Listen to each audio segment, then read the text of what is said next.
రాజన్న సిరిసిల్లకు చెందిన నల్ల విజయ అనే చేనేత కళాకారుడు తిరుమల శ్రీవారికి అరుదైన వస్త్రాన్ని సమర్పించారు.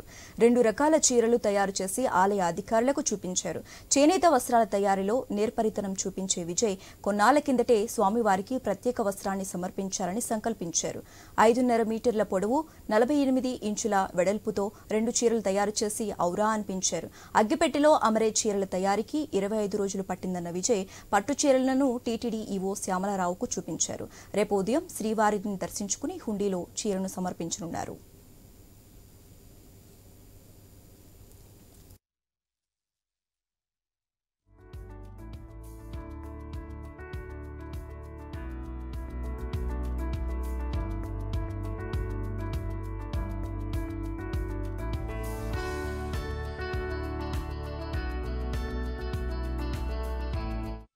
పరంధాములు గారు మొట్టమొదటిసారిగా అగ్గిపెట్టెలో ఇమిడిపోయే పట్టు చీరను నేసి సిరిసిల్ల ఖ్యాతిని ప్రపంచానికి చాటి చెప్పడం జరిగింది. ఆయన అదే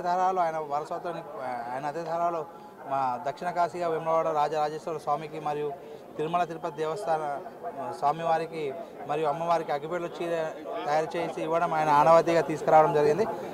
అదే స్ఫూర్తిలో ఆయన వారసత్వాన్ని పుణికిపుచ్చుకొని నేనే కూడా అగ్గిపెట్టెలో చీరను మరియు శాలువాను తయారు చేసి ప్రతి ఏడాది 2 నెలలకోసారి దక్షిణ కాశీ వేములవాడ రాజరాజేశ్వర స్వామికి మరియు తిరుమల తిరుపతి దేవస్థాన స్వామివారికి అందించడం జరుగుతుంది.